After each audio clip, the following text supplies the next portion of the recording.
bàyyi rek bu yàlla pare ak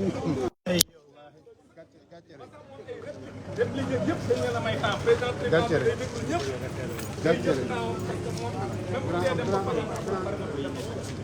léegi nag loolu moo tax léegi nag dañu décidé moom li mu décidé moom président tribunal mooy nañu delloo Ousmane Sonko ci fichier électoral parce que radiation bi jaarul yoon boo ko jaarale dara lépp ay tappale la loolu moo tax mu décidé ni kon kan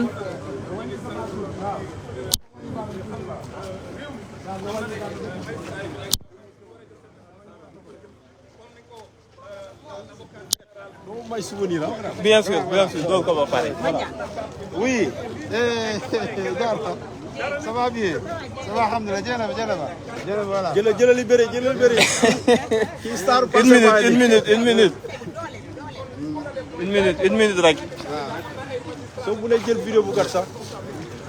Voilà. Donc, asalaamaaleykum gars yi ñu ngi ziar ñëpp. On est devant le tribunal de Ziguinchor après près de 12 heures d'audience. Le juge vient de confirmer ou d'annuler la radiation de Ousmane Sonko sur les listes électorales et a ordonné sa réintégration immédiate et sans délai. Donc, une journée compliquée avec beaucoup d'incidents d'audience où l'agent judiciaire de l'État qui était venu quand même avec une armée de conseillers du ministère de l'Intérieur, de la DG, etc. Juste pour une histoire de radiation, normalement où l'agent judiciaire ne se déplace même pas, qui devait même être peut-être fait sur requête, il est venu avec une armée de conseillers, d'experts, etc. pour essayer de récuser d'abord la compétence du tribunal. Et c'est très curieux que tout l'argumentaire de l'État du Sénégal, c'est le tribunal de Ziguinchor est incompétent. Récuser la requête pour dépôt tardif parce qu'ils estiment que Ousmane Sonko aurait dû saisir le tribunal depuis qu'il a vu les publications de sa radiation sur les médias.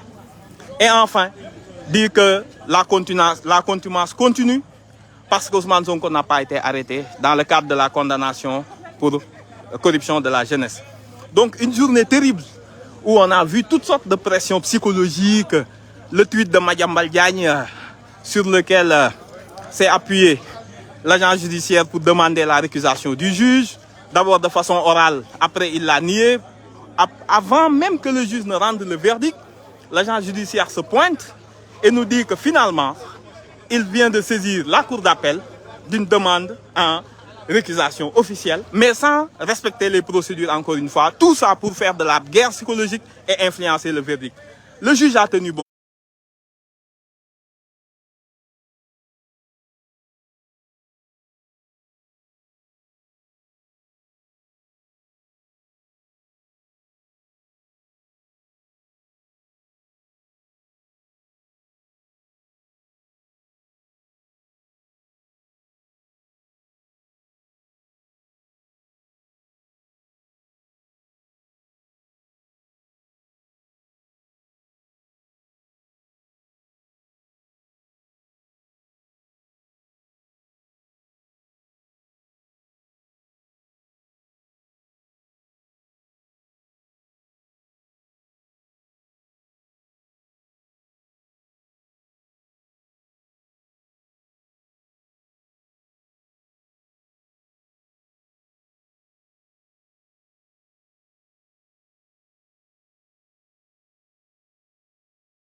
Maître Bamba ñoom vraiment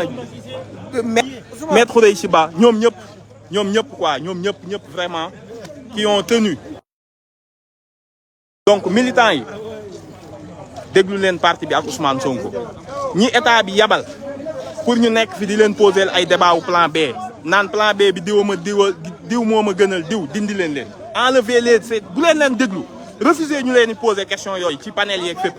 yabal nañ ay borom yi xam-xam pour ñu bind ba Ousmane Sonko demul diw moo gën ak ñi ñu mbubboo naan leen xeex leen affaire bi xeex la du ay affaire droit dugg na fii wax ju bari déglu leen parti bi état leen yabal mbubboo nañ Pastef ba heure bi mais li ñu bëgg mooy jàpp le maximum de militants ndax duñu am ñu yóbbu ci terrain bi pour ñu parrainer ñu pour ñu représenter ñu ci bureau de vote ñu bon lañ wax ju bon wax ju ñaaw ku nekk la ñuy jiiñ donc déglu leen parti bi ñu continuer suñu combat incha allah dinañ commencer suñuy parrainage déglu leen parti bi lu parti bi wax rek noonu la bu leen déglu ku bokkul Pastef waratu leen a nangu ku bokkul Pastef di leen influencer ku bokkul Pastef waroo leen a nangu mu leen influencer naan Ousmane Sonko yëgul li xew ngeen mën koo gëm nan ngeen di gëmee koo xam ne bokkul Pastef ak ñu bokkul Pastef instant bi c'est l'heure des manipulations état bi tiit na te bu tiitee ci ñun lay jéem a dugg indi fi seytaane bu ñu jàpp kenn dégg nga ñoom Dame Mbodj ñu ngi leen di remercier Dianté Maymouna Bousso mi ñëwoon ñoo ñëpp vraiment ñu ngi leen di remercier les militants de Ziguinchor am nañ ndam lu rëy jarul xeeb waaw mais combat bi jeexul ndax état bi am na droit def yóbbatuñu cour suprême mais xeex bi dafa war a continuer le combat doit continuer kenn du reculer incha allah ñun ñoo am droit ñun la droit àndal état li muy daj jaaxle tiit moo tax bu ko leeroon ni Ousmane Sonko du gagner élection lii du am bu ko leeroon ni Ousmane Sonko mënut a gagner élection lii du am lii dafa mujj ñaaw ci ñoom Mame Mbaye Niang condamné na Ousmane Sonko juge tribunal ñaari téeméeri millions xanaa koo jox ñaari téeméeri millions ci diffamation muy 300 000 euros 200 millions mais kooku addinaam naat na mais procureur moo def appel nee na ñaari millions xaalis bi intéressé wu ma parce que daanuñu Ousmane Sonko daan boo xam ni da koy xañ mu bokk ci élection mu def appel ñu condamné ko lu koy xañ mu bokk ci élection ñu yëngalati dossier ak Adji Sarr bi xoolal radiation bi ni mu demee ak kilifa yi ñuy yónni toujours tey li mu indi tey ci ay kilifay état pour une affaire de radiation moo lay wan ni lii du dossier ordinaire du dossier ordinaire ah Baye Sané donc il faut ngeen comprendre que noonu la bataille est loin d'être gagnée guñu ndax ñoom sûrement dinañ saisir Cour suprême duñ bàyyi mu jàll mais c'est pas ça le but yéen à partir de tey Ousmane Sonko dina mën a changer stratégie yi mu tegoon wax leen yu bees yi ñu jël ngeen déglu les instances du parti waxuma sax ngeen déglu Amadou Ba déedéet déglu leen instance su parti bi lu ñu leen wax ci terrain bi def leen te ngeen fatt seen nopp ñi leen di décourager fatt seen nopp ñu naan leen da ngeen a trahir quoi allo donc loolu laa leen di gën a ñaan instant bi dañoo taxaw pour def le maximum de prisonniers moo tax ñu yabal ñuy mbubboo Pastef di leen indil seytaane naan leen Ousmane Sonko nee na wàcc leen xeex yaakaarul ci tribunaux yi ñooñu ñëpp noonu Pastef la dañ leen a bëgg a yóbbu kaso ñun ñi sonn ci kaso yi membre Pastef yi di cotiser ñi ñu jàpp ñëpp plus de 1000 prisonniers ku ne nga yóbbul njabootam ay fourniture scolaire di jox seen waa kër xaalis di faj ñi feebar ñun xam nañ li ci kaso xeex bi fii mu toll ne xeexu xel la ak déglu Ousmane Sonko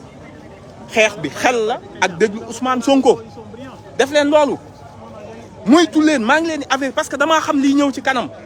waaw ñu bon la ñu bokkul Pastef di ko mbubboo rek ngeen naan diw daa bëgg Pastef ñuy xëy di fen di yàq deru avocat yi di yàq deru diw ah bàyyiwuñu sax journaliste Walf bàyyiwuñu kenn ndax dañoo am seeni projet bopp bu leen déglu même bu ñu demee Cour suprême ñu dindiwaat mesure bii déglu leen Ousmane Sonko moo yabal ay avocat ñenn ñi jóge ba bitim réew 30 avocats jël avion ñëw Ziguinchor xam nga ni Ousmane Sonko leen yabal ki leen di gëmloo ni Ousmane Sonko yabalu leen kooku noonu Pastef la te da ngeen leen war a jàppee noonu kaso lañu leen bëgg a yóbbu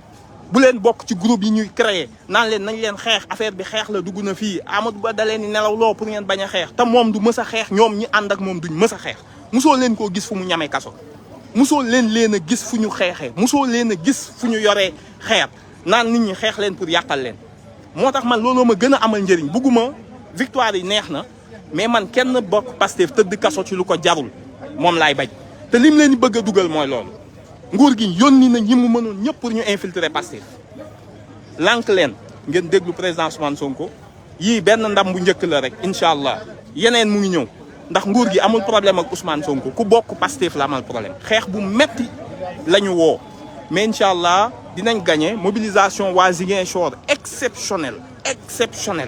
waaw ñaanu population yi ñi nga xam ne ñu ngi yaakaar ci parti bi wane ni bëgg nañ ko xam nga malgré 12 heures d'audience remercier leen ñëpp ñaanal ñëpp te xam ne incha allah la victoire est proche jërëjëf.